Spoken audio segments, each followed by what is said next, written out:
दोस्तों जय अलखधणी, जय अलखधणी, जय अलखधणी। दोस्तों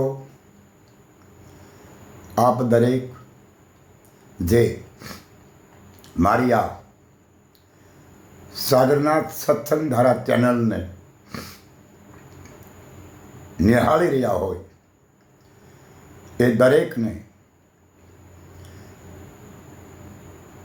અને મારી ચેનલને જે લોકોએ સબસ્ક્રાઈબ કરી છે એ દરેકને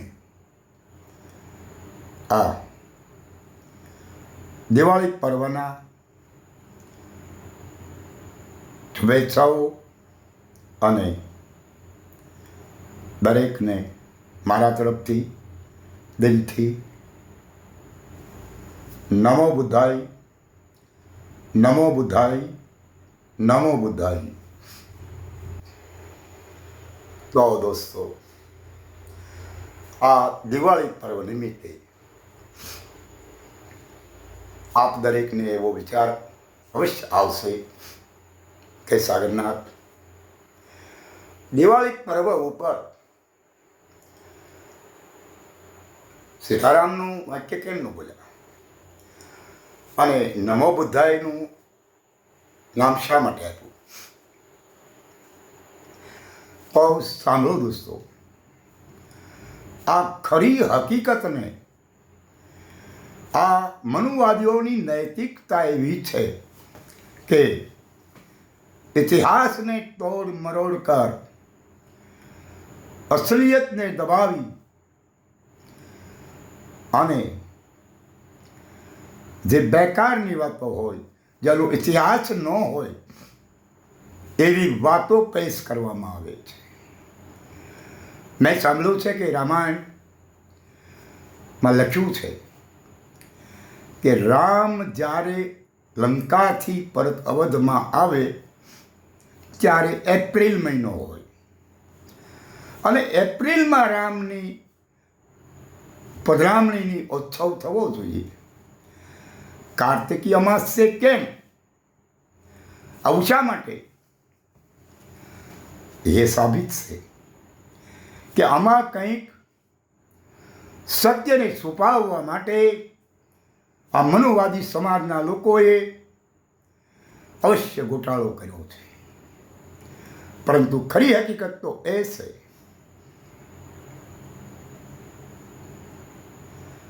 તથાગત ગૌતમ બુદ્ધ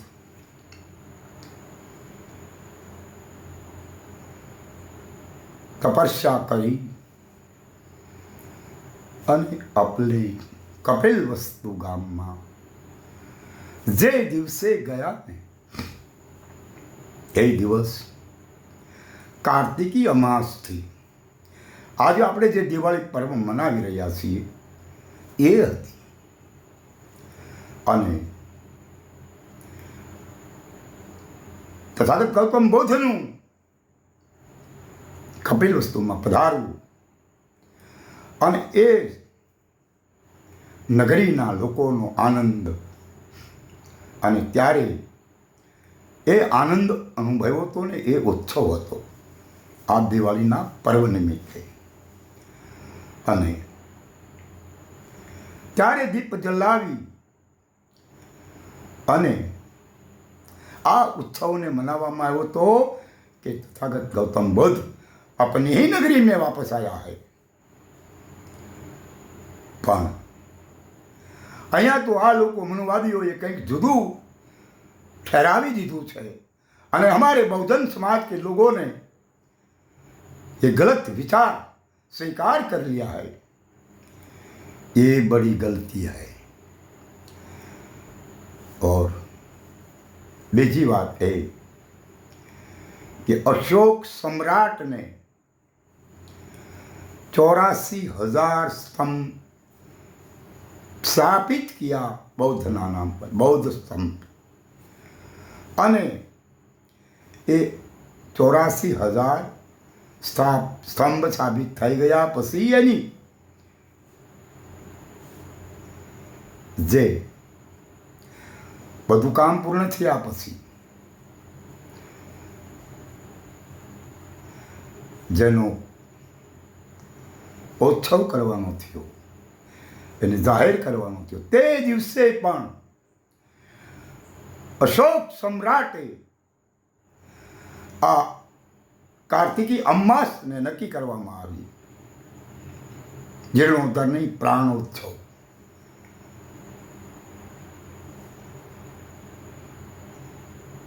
અને આ દિવસ એટલે કે દિવાળીનો દિવસ, અને તે દિવસ 84,000 સ્તંભ ઉપર બૌદ્ધના નામે દીપ પ્રગટાવી ગામડે ગામડે આ ઉત્સવને મનાવવામાં આવ્યો હતો.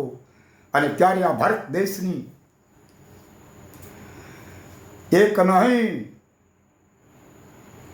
પણ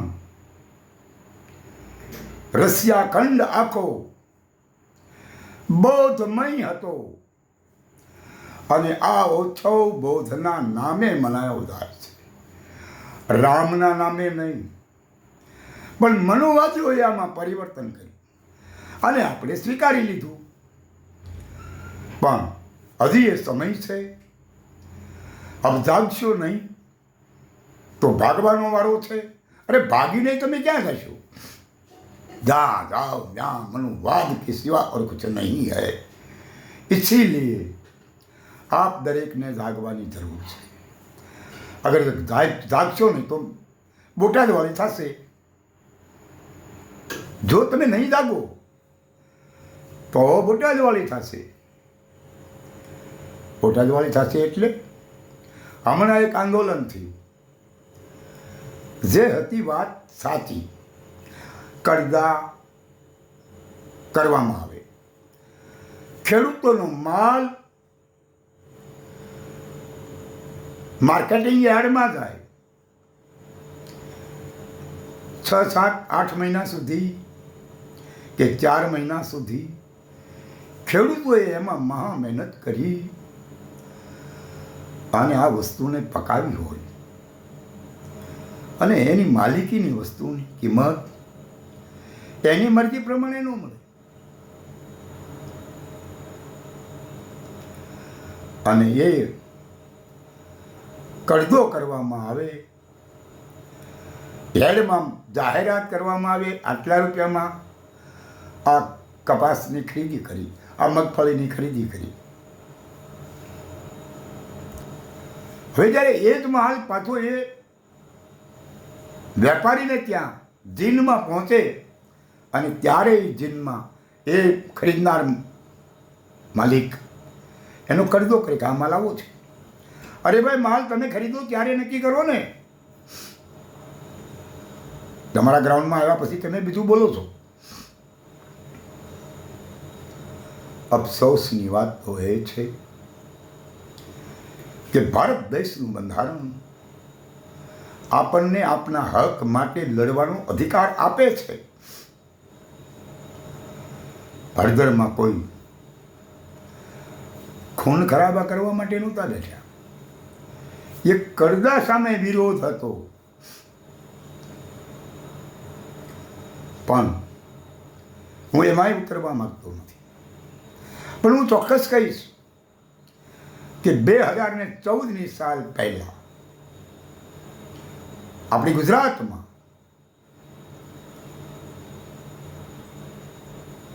પતિમણ માંડવી, મેં એક વિડીયો સાંભળ્યો છે ખેડૂતનો કે 25 મણ માંડવી લઈને ખેડૂતનો દીકરો બોટાદ જાય અને 25 મણ માંડવીનું 10 ગ્રામ સોનું લઈને આવી શકતો. આજ માંડવીનો ભાવ એ જ છે, કપાસનો ભાવ પણ એ જ છે, પણ સોનું ક્યાં પહોંચ્યું?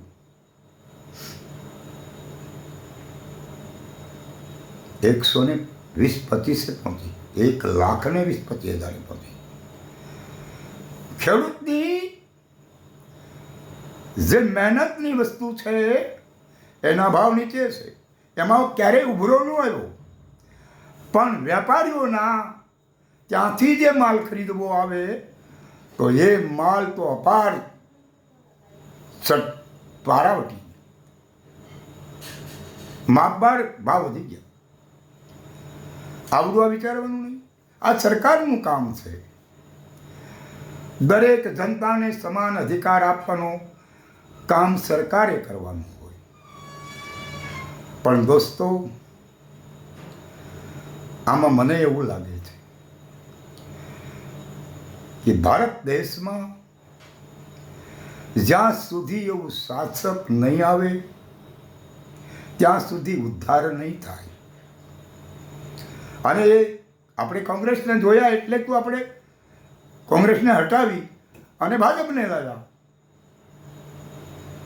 અને ભાજપને લાવ્યા પછી આ પાછા આમ આદમી પાર્ટી લાગી.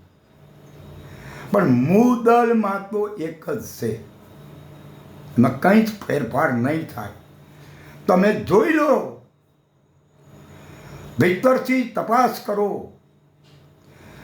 કોંગ્રેસ હોય, ભારતીય જનતા પક્ષ હોય કે આમ આદમી પાર્ટી હોય, જ્યારે જ્યારે બક્ષીપંચ ઉપર અત્યાચાર થયો હોય, એસસી સમાજ ઉપર અત્યાચાર થયો હોય, એસટી સમાજ ઉપર અત્યાચાર થયો હોય, તો હમણાં કોઈ નેતાઓ દિલ્હી પાર્લામેન્ટમાં અવાજ નહીં ઉઠાવતા, વિધાનસભામાં અવાજ નહીં ઉઠાવતા. એ એના રોટલા છે કે છે. માટે જાગવાની જરૂર છે. અને સરકાર બહુજન સમાજની બનવી જોઈએ, નહીં કોઈ વેપારીઓની સરકાર બને, કોઈ ગૃહપતિઓની સરકાર બને. સરકાર જ્યારે આ બહુજન સમાજની સરકારને જ્યારે બનાવવામાં આવે તો જ બહુજન સમાજનું હિત જળવાઈ રહે. માટે જાગવાની જરૂર છે. અને બહુજન સમાજની સરકાર એટલે કે બસપા સરકાર, અને બસપા સરકાર એટલે માયાવતી સરકાર. બહેન માયાવતી, એનામાં ક્યારેય એવું નથી કે બક્ષી પંચના એક પણ વ્યક્તિને યા તો કોઈ પણ બહુજન સમાજના વ્યક્તિને એને દબાવવાનું કામ કર્યું હોય. ઉનામાં જ્યારે કાંડ બન્યો ને ત્યારે અહીંયા આપણી ગુજરાતના કોઈ નેતા વિધાનસભામાં એક શબ્દ નહોતો બોલ્યા. પણ ભારત દેશના સંસદ ભવનમાં જો ઉના કાંડને ગજાવ્યો હોય અને એ પ્રશ્નને ઉઠાવ્યો હોય તો કુમારી બહેન માયાવતીએ, અને એ ભયથી આ ગુજરાતની સરકારે બહેન માયાવતીને નહીં આવવા દીધા. એને મંજૂરી ન મળી એવા મને જાણવા મળેલું છે.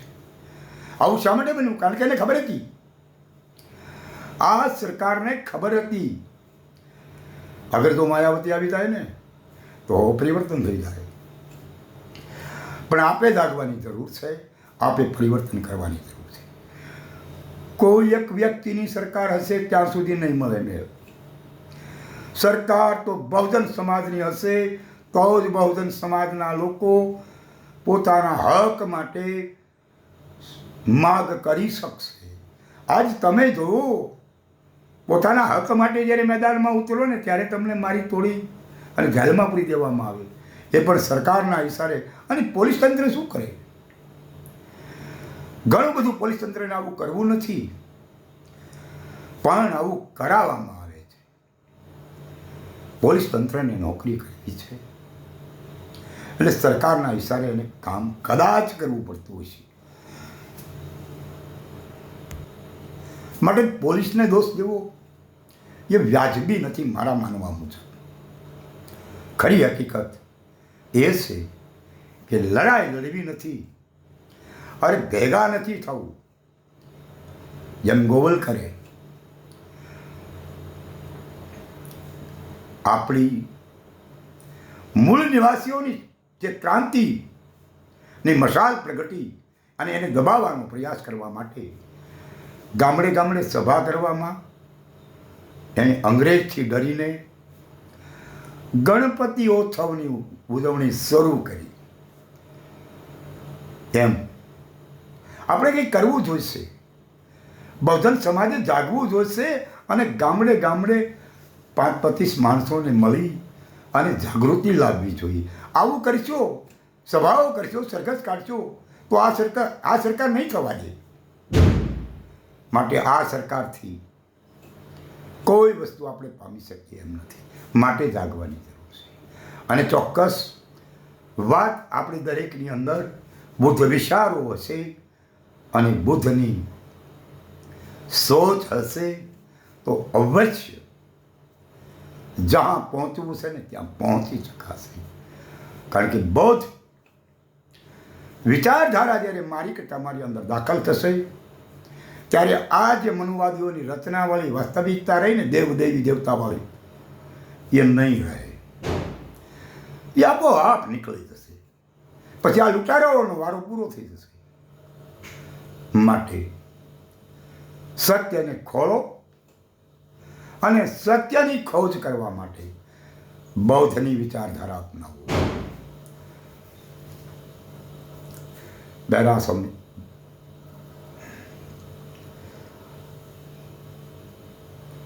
ઘણા બધા મહાપુરુષો છે. ઓછોએ કીધું છે કે ભગવાન છે જ નહીં. તથાગત ગૌતમ બુદ્ધે કહ્યું છે કે ભગવાન નથી, ઈશ્વર નથી. તો પછી શું કામ માનવું જોઈએ? માટે જાગવાની જરૂર છે. અગર નહીં જાગો ને તો પછી કીધું એમ ભાગવાનો વારો છે. અરે ભાગીને પણ આપણે જઈશું ક્યાં? આપણી પાસે બીજો થોડો આધાર છે નહીં. એટલે ભીતરથી જાગો, એમાં મજા આવશે. તમે તમને ઓળખી લો ને તો તમને જ્યારે ઓળખી લેશો ને ત્યારે તમને એવો અહેસાસ થશે કે જ્યાં દૃષ્ટિ કરું છું ત્યાં હું છું, એ મારું છે. અને મારે મારાનું જતન કરવું પડે. મારે મારી વાતને સમજવી પડે અને મારે મારી દરેક વસ્તુનું ધ્યાન રાખવું પડે. અને ત્યારે એકતાનું પ્રતિબિંબ ખરું થશે. કોઈ લડાઈ કરવાથી સાચી વસ્તુ નહીં મળે. સત્તાને હાંસલ કરવાનો કોઈ પ્રયાસ આપણે કરવો નથી, પણ સત્યને હાંસલ કરવાનો પ્રયાસ કરો એટલે આપોઆપ સત્તા આવી જ જાય.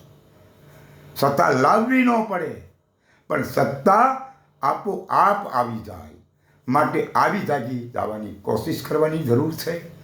અને નિજાનંદ પદને પરખાય તેથી આપોઆપ સત્ય પ્રગટી જાય. માટે જાગો, જાગો અને જાગો. દોસ્તો, જય અલગ ધણી, જય અલગ ધણી, જય અલગ ધણી.